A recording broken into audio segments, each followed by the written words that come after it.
Okay, we'll be continuing our discussions of Chapter 1 in this video.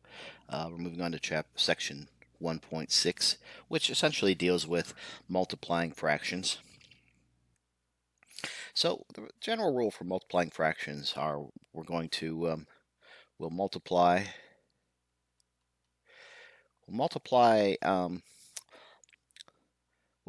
all the numbers in the numerator together, and then separately we'll multiply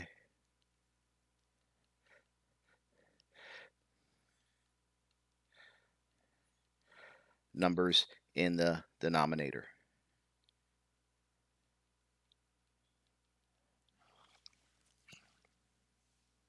So, for example,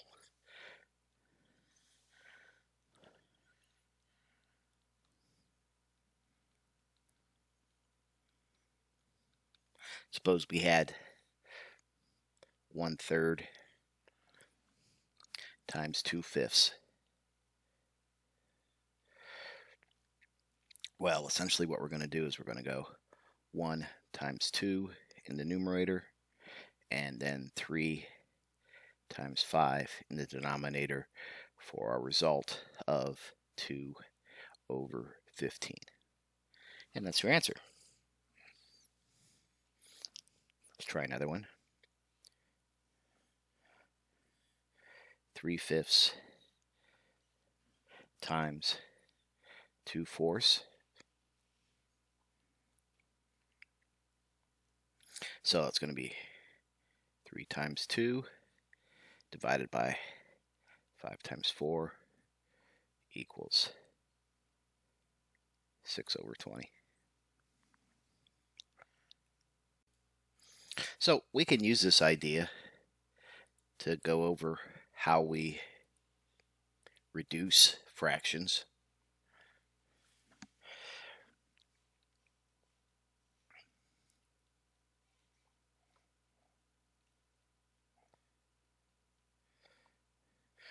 We've already done this a little bit. Recall we had things like 20/4, and we would reduce that to 20 divided by 4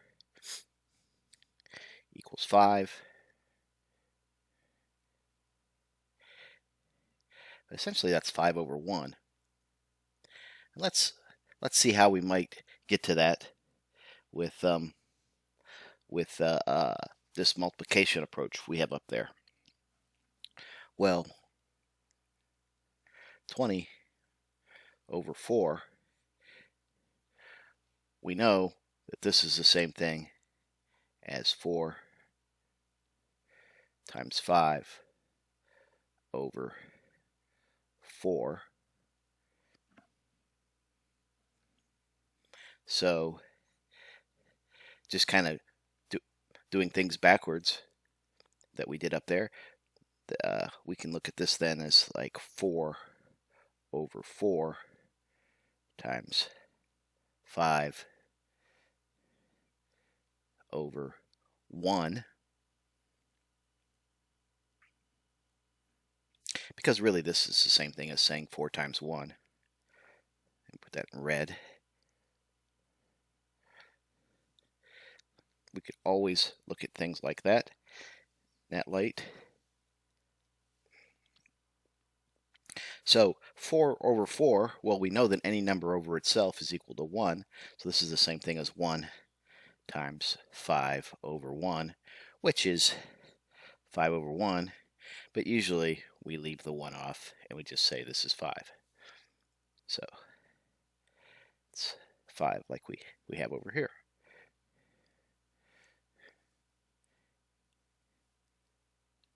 Okay, another way to look at this. So let's start here with 20/4.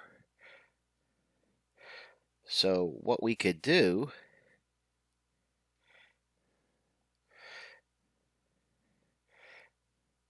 is we could multiply this by 1.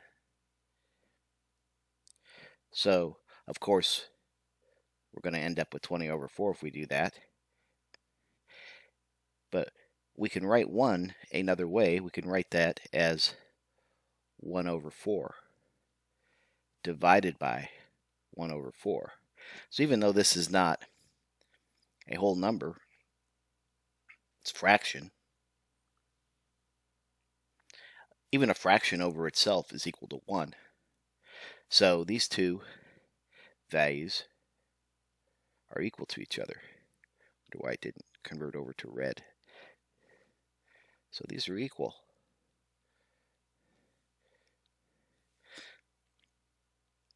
So this is like 20 times 1 over 4 over 4 times 1 over 4. And I guess I'll go one further step here.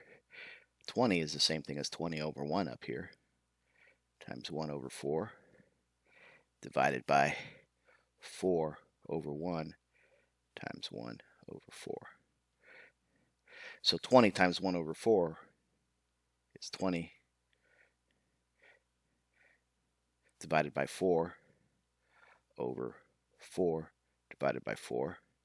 So this is 5 over 1 equals 5.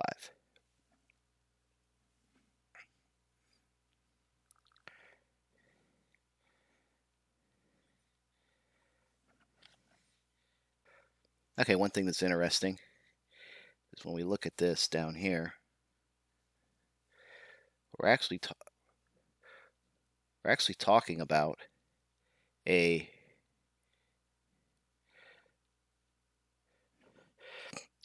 reciprocal.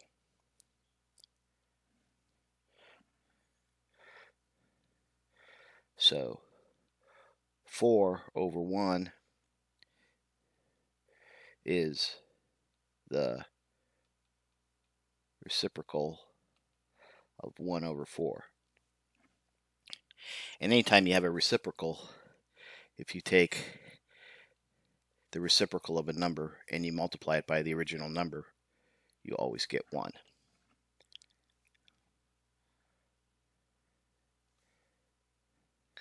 Okay, let's move on to division of fractions. I'm going to sneeze.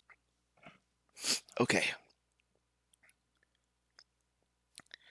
Say we have 2/3 divided by 4/5. What does this equal? Well, we can do some of the same things that we did above. Okay, well, this is kind of like a fraction over a fraction. 2/3 divided by 4/5. We could write it like this. So if I wanted to work this out, I could look at 2/3 divided by 4/5. Let's multiply this by 1 because it's going to be the same thing. Anything multiplied by 1 equals itself, so that's legal. But I'm going to write my 1 in a different form that I find to be more useful. And that form for 1 that I'm going to choose is I want this denominator to turn into 1. So I'm going to multiply this by another fraction. So the denominator is going to be 4/5 here. And if the denominator is 4/5, in order for this to be 1, I mean 5/4, I want the numerator to be 5/4. So what I'm doing is I'm looking at what my denominator was, and I'm choosing the reciprocal of that denominator because I know when I multiply them together, they're going to equal 1. And then I have to make the numerator of this fraction match my denominator so that it equals 1, and this equation is all still valid. So then I perform my numerator and denominator multiplications. So I have 2/3 times 5/4 divided by 4/5 times 5/4 equals, well, the denominator is easy. It's equal to 1, and the numerator is equal to 10/12. So this is 10/12 over 1. We can do the same thing we've done above, so which is the same thing as just saying 10/12. I can further reduce that by multiplying it by 1 again in the form of 1/2 over 1/2. And 10 times 1/2 is 5. And 12 times 1/2 is 6. So that's in reduced form.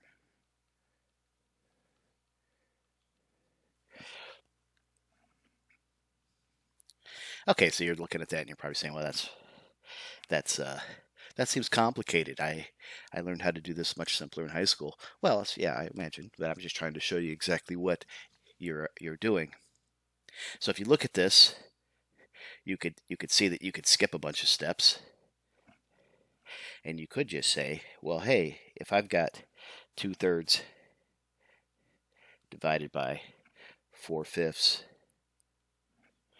why don't I just take that 2/3 and multiply it by the reciprocal here, 5/4. That's essentially what we did up here. And you're going to get the same result, 10/12. And then this gets reduced to 5/6. So that's why you learn to do things maybe this way, is because of these ideas here. Okay, final part of this video, let's discuss turning decimals to fractions. So let's just take a peek at a decimal here. 0.9765. Now these different positions represent so this is the tenths, not tens, but tenths, 1/10. These are the hundredths. These are the thousands. These are the 10,000s. So 10,000s. So each decimal point we increase an order of magnitude smaller, or decrease by an order of magnitude. So we could just write this as the fraction based on these ideas. For example, 0.4, this is the 10th.